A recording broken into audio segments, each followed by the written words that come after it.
Nikki had fallen to sleep again soon after she had stopped crying.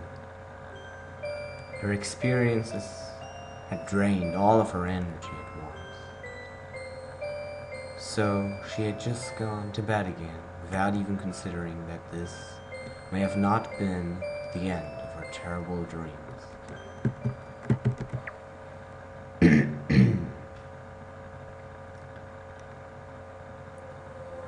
Again, she woke up on her balcony, and Nikki knew instantly that her dreams hadn't stopped yet. For some reason, the sky seemed different today. It was a lot brighter than it used to be.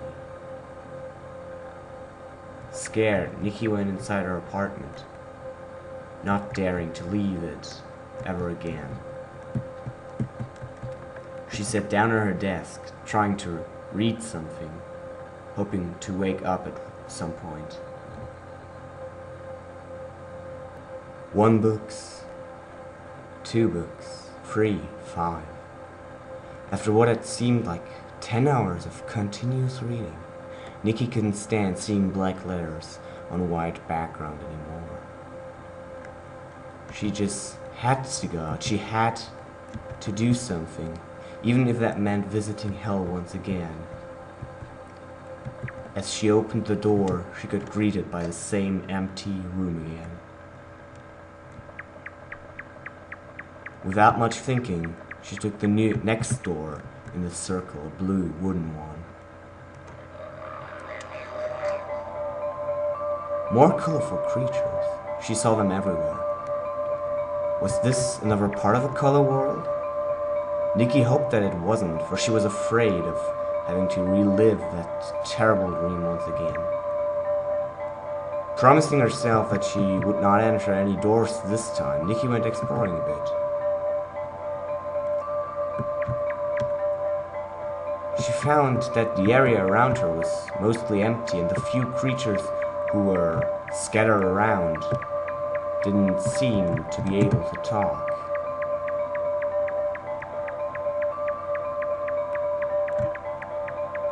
After a while, Nikki saw a whole horde of these motionless creatures, and they all seemed to consist of the same neon colors as the other ones in this world, but these creatures seemed more like humans, and they carried shields with sad faces on them. Despite their weird looks, the creatures didn't really scare Nikki, since they didn't look aggressive or pain at all. No, the looks on their faces was... It seemed like they were happy to just stand there and stare into the darkness that completely surrounded them.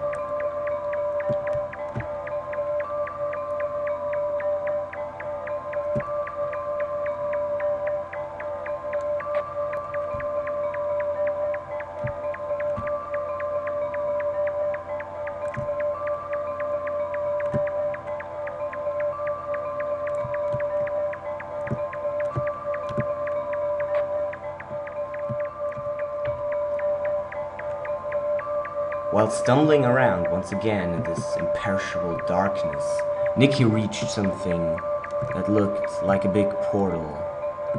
It was surrounded by about 10 small cyclopic creatures, constantly bowing down to the portal. As she came closer, even Nikki felt that there was some kind of strength, some kind of undescribable power coming out of the large stones. Unable to resist her growing curiosity, the young girl entered the door, confident that whatever she would find behind it, it wouldn't try to harm her. Static. It appeared periodically, like the kind of static that you get when you search for radio stations. The whole room flickered in time with the static, and Nikki was glad it did, for it was the only light that could illuminate her way. But no, there was something else too. In the far distance, Nikki could see that something was leading up to light. a ladder leading out of the darkness. Feeling like she was caged in this underground world, a ladder was just what Nikki had needed, and without thinking, she headed towards it. But soon, she noticed that there were invisible walls in this room. They prevented her from directly reaching the escape hatch at the other side, at the other end of the long steel ladder.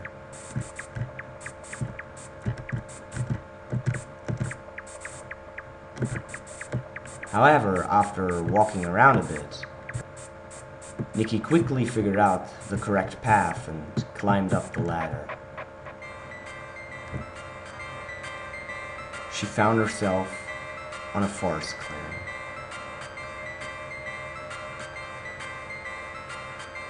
The sun was shining brightly, and birds were chirping happy melodies. Nikki felt like she had finally escaped her dreams, escaped this dark underground, the pain, the sorrow. Every negative feeling was washed away by the warmth of the sun and the fresh crescent air of the forest and the flowers. Nikki had never before dreamed something as beautiful as this, and slowly roving through the forest, tears filled her eyes. Everything here was so beautiful, so perfect. Nikki felt that she would never want to return, never wake up again, just stay here, lie in the grass, forever, forget everything. Minutes passed, hours it seemed, and Nikki was still silently lying down in the grass. Finally, after so long after her search, this long search, she had finally found a place in her dreams that she could visit every night, a place that gave her peace and a warm feeling inside, something she had barely experienced throughout her normal life.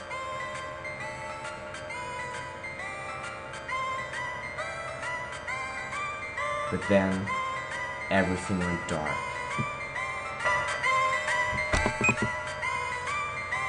But Nikki wasn't afraid. She had woken up in a house, a nice-looking, tidy house. She saw a big red carpet and a tree in front of her, and on the other side a stairway leading downwards.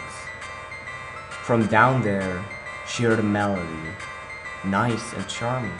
It filled her ears, and she was drawn towards it. But as she reached the basement of the house, the melody suddenly vanished and was replaced by absolute silence.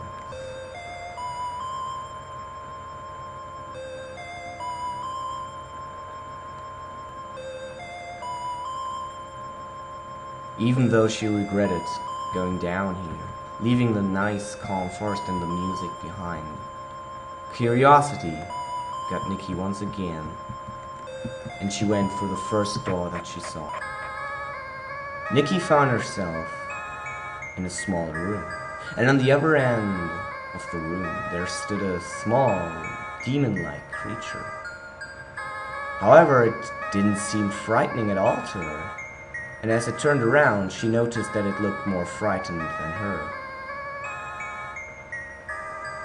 As she approached the small demon, its eyes widened and it blushed. And it turned around again. Nikki found the demon to be cute, so she stepped closer once more and asked for its name. However, the demon didn't respond, but instead put out his hand, in which lay another one of these mysterious cards. All it said was, "Demon," and without a second thought, Nikki took it and transformed into the demon shortly after. Grateful, she thanked the stranger and asked him for his name once again. "Demonius," he replied shyly, rubbing his left arm with his right hand, looking onto the ground. To the question what he was doing down here, he replied that he was searching for some rare mushrooms. Confused by this statement, Nikki asked if there really were any mushrooms down here, and the demon replied, "Of course, just look around you. I found 2 already. They were sticking out of the walls. And there are a lot more in these pyramids too." Nikki wanted to offer her help, but before she could do so, the demon had already began to speak again. "Would you want to help me search for them?" The shy tone in his voice was just too cute for Nikki to refuse his offer, so the 2 of them started their search. After a while, the little demon suggested for Nikki to continue the search outside, since he had seen some mushrooms there before as well. At first, Nikki wanted to answer that she hadn't seen any, when she had arrived. But since she wasn't sure if she had looked hard enough, she decided to go out anyways. Much to her surprise, she didn't end up in the same room as before. This room was different. There were mushrooms here. At first glance, Nikki saw 4 of them and decided to pick them up to give them to her new friend. As Nikki reached out for one of them, she suddenly felt a sharp pain in her arm and fell to her knees. It was only now that she noticed that the mushroom appeared to have faces and that they didn't seem happy at all.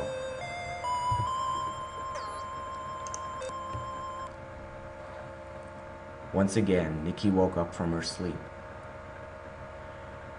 She was relieved to see that she hadn't awakened as a demon, for that would have probably caused a lot of problems for her in the park.